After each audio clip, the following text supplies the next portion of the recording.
Hello students, last व्हिडिओमध्ये आपण vertical balance शीटचा format समजून घेतला आहे. आजच्या ह्या व्हिडिओमध्ये आपण इन्कम स्टेटमेंट, ज्याला आपण प्रॉफिट अँड लॉस अकाउंट म्हणतो, त्याचा व्हर्टिकल फॉर्मॅट समजून घेणार आहोत.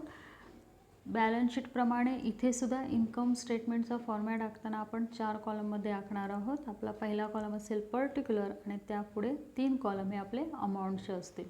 ओके, त्यानंतर इन्कम स्टेटमेंट स्टार्ट करताना पहिला आपला आयटम जो असणार आहे तो सेल्स, ज्याची अमाऊंटच्या सेकंड कॉलमला दिसेल. त्यातनं लेस करणार सेल्स रिटर्न, अमाऊंट त्याची अमाऊंटच्या सेकंड कॉलमला, आणि सेल्समधनं सेल्स रिटर्न लेस केल्यानंतर जे शिल्लक राहणार त्याला आपण म्हणणार नेट सेल, आणि त्याची अमाऊंट ही अमाऊंटच्या तिसऱ्या कॉलमला दिसेल.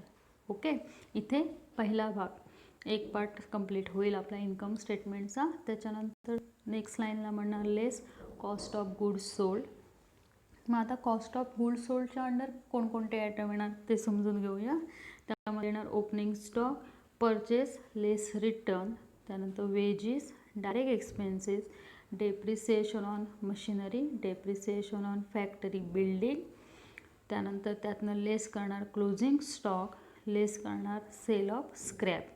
ओके, म्हणजे जर बघितलं तर लक्षात येईल की आपलं जो ट्रेडिंग अकाउंट असतं, ट्रेडिंग अकाउंटच्या डेबिट आणि क्रेडिट साईडला जे आयटम असतात ते सगळे आयटम आपले कुठे दिसणार आहेत? कॉस्ट ऑफ गुड सोल्डच्या अंडर दिसणार आहेत.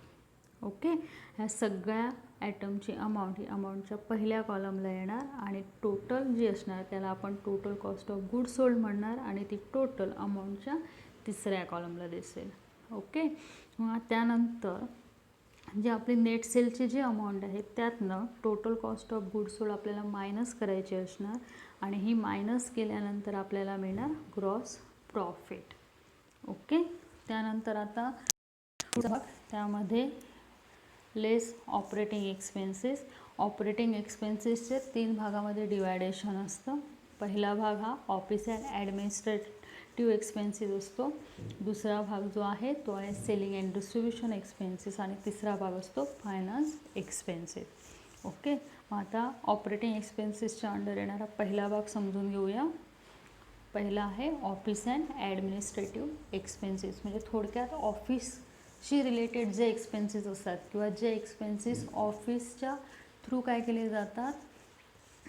जातात ते सगळे expenses as a office and administrative एक्सपेन्सेसच्या अंडर दाखवले जातात, ज्यामध्ये salary, insurance, printing and stationery, office expenses कुठल्याही प्रकारचा असेल अदर तर तो, audit fee, legal expenses, rent and taxes हे आयटम असतात.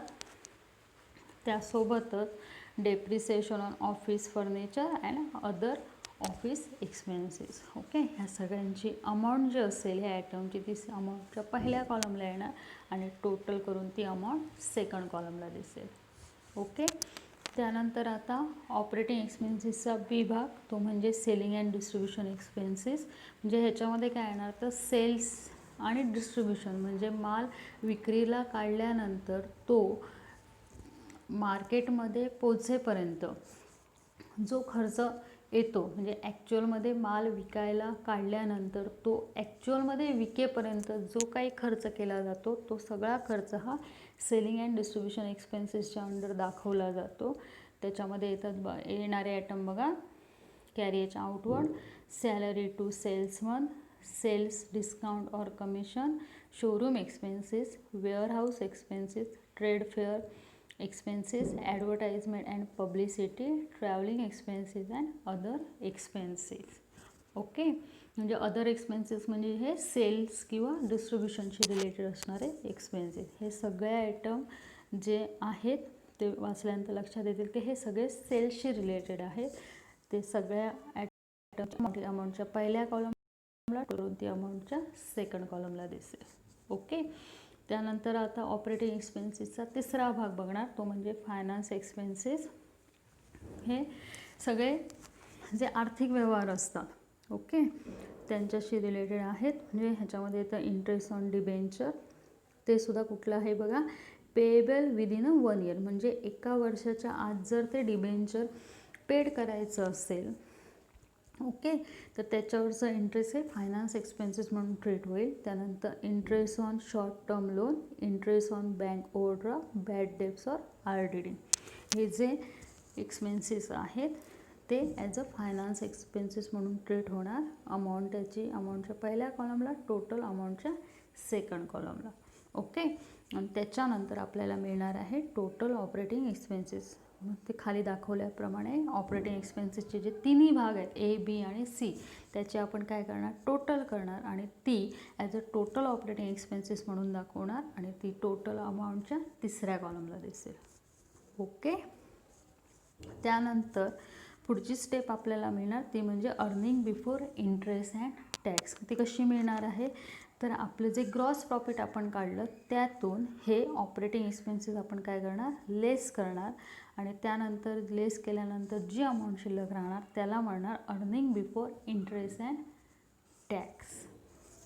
ओके. त्यानंतर पुढची स्टेप आहे less interest on long term loan.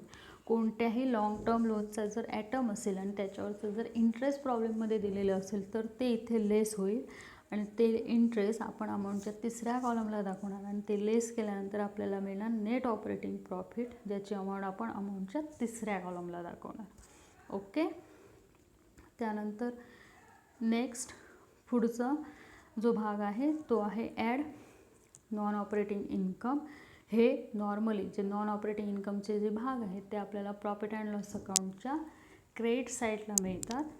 त्यामध्ये येतं profit on sale of asset, profit on sale of investment, interest on investment. Okay. हे आयटम आपण add करणार. त्यानंतर सोबतच नॉन ऑपरेटिंग एक्सपेन्सेस जे प्रॉफिट अँड लॉस अकाउंटच्या डेबिट साईडला मिळतात असे आयटम ज्याच्यामध्ये आहे loss on sale of asset किंवा loss on sale of investment, ते लेस करणार. हे ॲड लेस केल्यानंतर आपल्याला मिळणार net profit before tax. Okay. त्यानंतर नेट प्रॉफिट बिफोर टॅक्सची जी अमाऊंट आपल्याला मिळणार आहे त्यातून आपण लेस करणार इन्कम टॅक्स. इन्कम टॅक्स लेस केल्यानंतर आपल्याला मिळणार नेट प्रॉफिट आफ्टर टॅक्स. इथे नॉर्मली आपलं प्रॉफिट अँड लॉस अकाउंट संपतं, परंतु समजा काही ॲप्रोप्रिएशनचा भाग असेल तर तो सुद्धा इथे आपण ह्या स्टेटमेंटमध्ये दाखवतो. त्यामुळे त्यामध्ये ॲड होणार opening balance of profit and loss account. म्हणजे जर प्रॉफिट अँड लॉस अकाउंटचा जुना बॅलन्स, लास्ट इयरचा बॅलन्स दिला असेल तर तो इथे आपण ॲड करणार.